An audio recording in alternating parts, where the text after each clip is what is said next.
Nós temos que seguir aqui a nossa... eu gostaria de primeiro agradecer a presença do senhor Vicente Flávio, presidente da OAB Uberaba, muito obrigado. Agradecer o Mário Vilmaíra, aqui representando o deputado federal Aelton Freitas.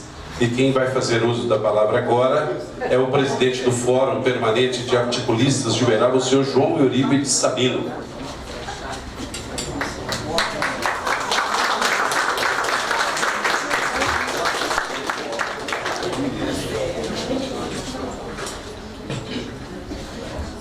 Excelentíssimo senhor prefeito Paulo Bial, excelentíssimo senhor vereador Luiz Alberto Dutra, presidente da Câmara Municipal de Uberaba, senhora Marta Zezinich Casanova, superintendente do Arquivo Público de Uberaba. Cumprimentando essas três autoridades, estarei cumprimentando aos senhores prefeitos aqui presentes, vereadores também, representantes de instituições, amigos e amigos.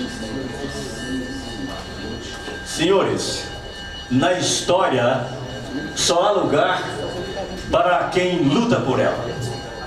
E por que na história só há lugar para quem luta por ela?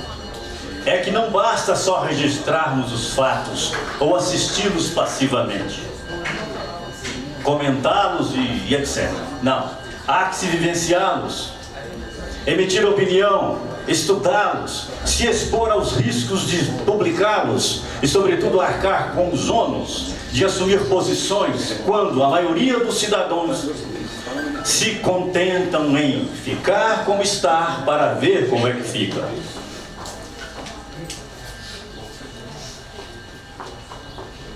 Estamos numa data memorável, 4 de novembro de 2015.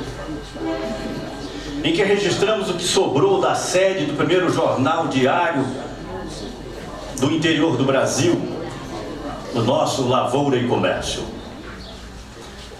Se na data de hoje estivéssemos fazendo ao contrário, ou seja, registrando o mesmo fato, tendo como referência algum outro órgão da imprensa, por certo que o Lavoura o registraria assim. Se o Lavoura não deu, é porque em Uberaba não aconteceu. Quantas vezes frequentei a sede do jornal, então situada à Rua Vigário Silva, número 45, e todas as vezes que ali cheguei, fui bem recebido. Vi de perto o príncipe dos poetas do Brasil Central, Quintiliano Jardim, seus filhos, Jorge, Raul Jardim, Murilo Jardim. Fiz-me amigo da família e, se me permitem, honrosamente, cito Dona Nair Fidalgo Jardim, esposa de Jorge Xerê Jardim, de quem ouvi muitas vezes a seguinte frase: você é o filho que eu não tive. Cheguei alguns minutos depois de quando a Taliba Guaritá Neto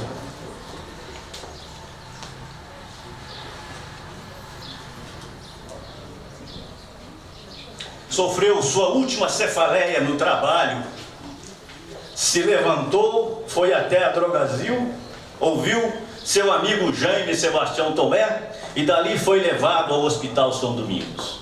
Dr. Leneu Miziara o medicou e, dias depois, Netinho, o maior cronista do Brasil Central, em 14 de setembro de 2000, partiu para a eternidade. Tenho o jornal impregnado em minha vida, tanto que algumas centenas de páginas não dariam para descrever. O vimos fechar suas portas no ano de 2003, depois de uma trajetória gloriosa.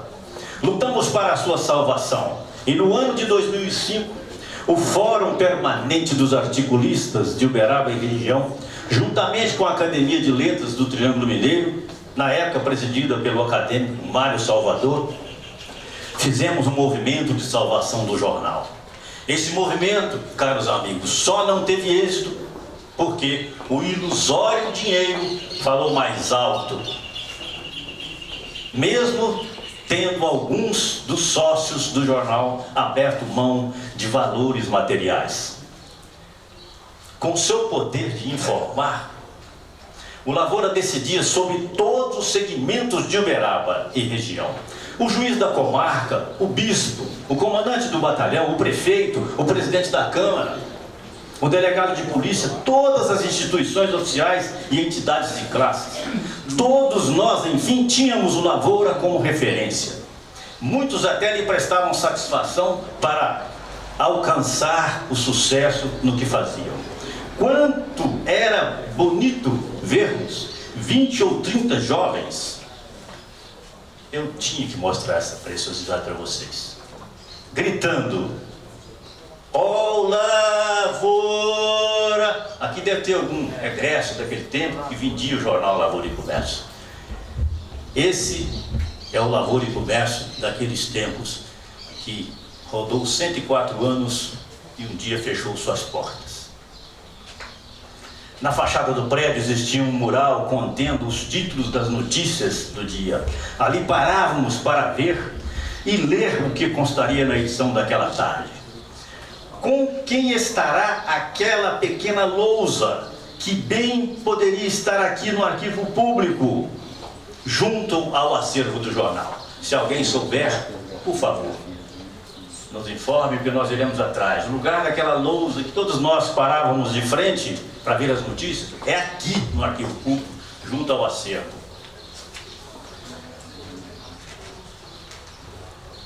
Não somos nós quem escolhemos as nossas missões. Elas sim é que nos escolhem para cumpri-las.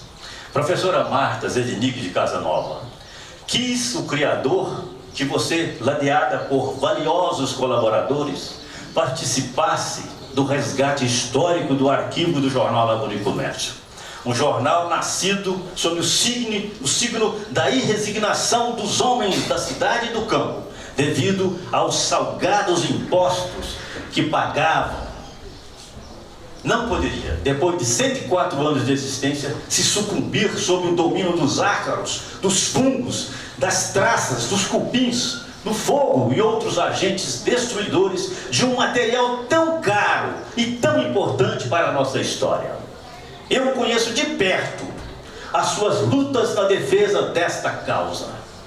Compartilhamos intensamente da felicidade que habita o seu coração junto aos seus assessores nessa data, vendo o arquivo público completar 30 anos, tendo em seu seio o arquivo completo do jornal Lavoura e Comércio.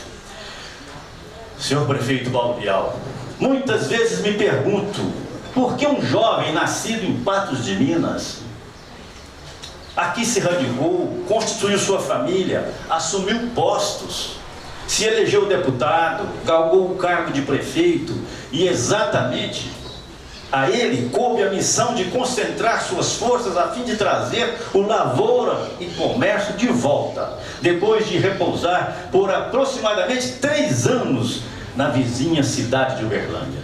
Por quê? E olha que o senador Wellington Salgado, arrematante do jornal em leilão, havia nos doado por escrito todas as edições do jornal. Leilão aquele que foi anulado. Hoje, prefeito Paulo Bial, ninguém lhe tira esse feito histórico. Eu peço um aplauso ao prefeito Paulo Bial. Ninguém lhe tira esse feito histórico. Muitos batem no peito e dizem: eu amo Uberaba. Você, prefeito Bial, não precisa bater no peito e nem mudar o tom de sua voz para dizer e nos provar e nos mostrar que você ama profundamente Uberaba.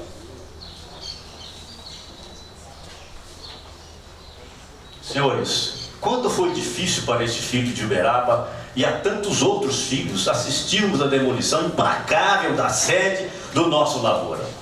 Quanto foi difícil. Cada ferramenta que ali trabalhava nas mãos de laboriosos trabalhadores era como que assistimos à mutilação do nosso próprio corpo. Não é isso, vereador Dutra? Conversamos isso certa vez.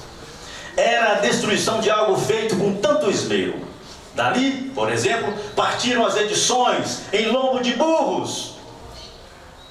para serem levadas à antiga capital de Goiás, em apoio a Pedro Ludovico, que por pouco não perdeu a vida quando tentava mudar a capital daquele estado para Goiânia. 2 antigas impressoras linotipos com caldeiras de chumbo, meninas dos olhos de Quintiliano Jardim, foram as 2 últimas peças relevantes que sobraram daquele imenso acervo histórico. A demolição, como se fosse um rolo compressor, seguia acuando-as num canto do terreno. A jornalista G. Alves publicou nas páginas do Jornal da Manhã à minha disposição seguinte: quero ser o depositário fiel dessas 2 máquinas, assim que o Museu da Imprensa, que tanto falam, mas não sai do papel, for materializado, essas máquinas eu me encarregarei de levá-la ao Museu da Imprensa. Infelizmente, o destino dessas 2 linotipos foi um alto forno que as derreteu e hoje deve fazer parte de algum metal por aí. Meu Deus, por que fazer isso com a nossa história? Por que fazer isso? Prefeito Piau, esse menino de Patos de Minas, a essa hora, deve comungar comigo essa pergunta: por que fazer isso com a nossa história? Depois de passar tantas vezes pela testada daquele imóvel, visualizei em seus fundos e perdida entre escombros a relíquia que hoje passará a integrar ao acervo do Arquivo Público. Numa noite, passando lá de frente, vendo alguns homens sair de lá com alguns pedaços de madeiras e outros objetos, eu os parei e perguntei onde eles iam. Eles disseram que não eram ladrões. Eu falei: não estou perguntando, não estou falando que vocês são ladrões. O que vocês vão fazer? Não, eu vou acender fogo ali e tal, vou quentar uma comida. Então você me dá esse pedaço de madeira para mim. Ele me deu, dei a ele alguns trocados e foram embora. Pois bem, hoje esta relíquia está aqui. Daqui a pouco vocês vão me ajudar a oficializar, né, Márcio? A doação que eu faço de coração. Eu pediria à senhora Dulce Guaritá Bento que entregasse ao Arquivo Público. Dulce Guaritá Bento é filha de Ataliba Guaritá Neto, o maior cronista do Brasil Central, que atuou décadas no Jornal Lavoura e Comércio. Por gentileza. Gostaria que você passasse as mãos da Marta Veronique para que ela integrasse ao acervo.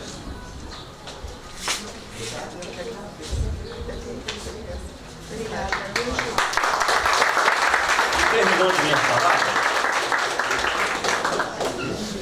esse livro chama Cinzas de Sonho, escrito por Quintiliano Jardim. São trovas maravilhosas. Eu encerro a minha manifestação dizendo as seguintes palavras: quem não tem compromisso com o passado corre o risco de não ser recordado com saudade no futuro. Obrigado.